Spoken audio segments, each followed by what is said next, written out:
Bienvenue sur la voie du silence intérieur. Je suis Nathalie et aujourd'hui je vous propose l'écoute de la deuxième promenade de Jean-Jacques Rousseau. Dans ce texte, Rousseau raconte une chute, un instant de perte de conscience et surtout une expérience intérieure rare, celle d'un apaisement profond né au cœur même de l'accident. C'est une réflexion sur le sentiment d'exister, sur la mémoire et sur ce qui demeure lorsque tout semble s'effacer.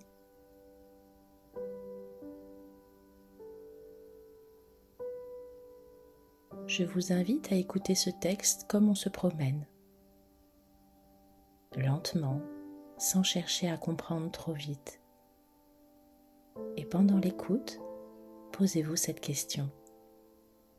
Le calme peut-il naître là où l'on ne l'attend pas ?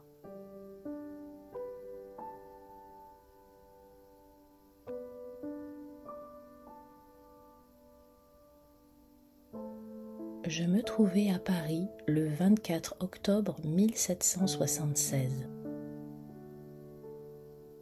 Le matin de ce jour-là, je sortis de chez moi pour aller voir Diderot à la campagne.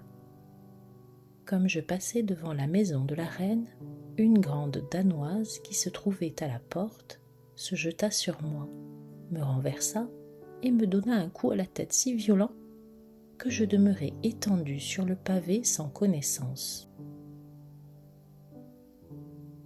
Quand je revins à moi, je me trouvai sur les genoux de quelques passants qui me demandaient si je n'avais rien de cassé. Je sentais un grand trouble dans ma tête, mais point de douleur vive. Je me levai sans peine, je marchai sans être soutenu et je me crus quitte pour la peur. Cependant, peu à peu, je sentis une faiblesse extraordinaire. On me proposa de me conduire chez moi, j'acceptai et je fus reconduit dans mon logis. À peine y fus-je arrivé que je tombai dans une syncope dont je sortis à peine. Ce fut alors que je connus combien j'avais été maltraité. Je me trouvai couvert de contusions, surtout à la tête, et l'une d'elles me fit longtemps souffrir.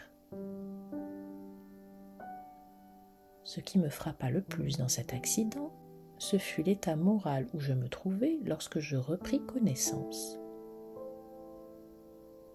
Je n'éprouvai ni frayeur, ni trouble, ni inquiétude. J'étais dans un calme parfait, semblable à celui que j'avais goûté quelquefois dans les moments les plus heureux de ma vie.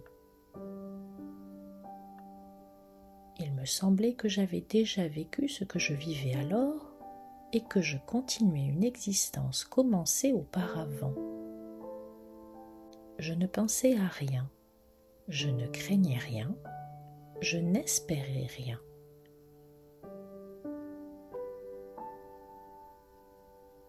Je me laissais aller à l'impression présente, sans réflexion, sans retour sur moi-même. Jamais je n'avais senti une paix si profonde, une sécurité si complète. Je me sentais exister et cela me suffisait. Depuis ce temps, j'ai souvent réfléchi à cet état et je n'ai pas pu me l'expliquer que par l'abolition momentanée de la mémoire et de l'imagination. Le sentiment de l'existence, dépouillé de toute autre affection, était seul resté. Cet état dura quelques instants. Ensuite, les idées revinrent peu à peu, les souvenirs réapparurent, et avec eux les douleurs du corps et de l'âme. Mais je ne puis oublier ce moment précieux, et je dirai sans crainte qu'il a été le plus heureux de ma vie.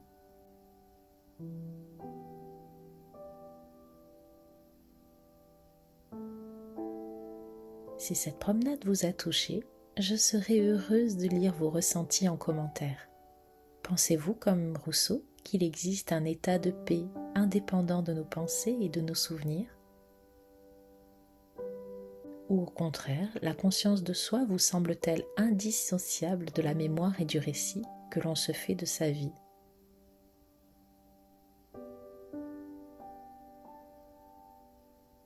Sur la voie du silence intérieur, je partage régulièrement des lectures, des méditations et des hypnoses pour ralentir, écouter et revenir à l'essentiel.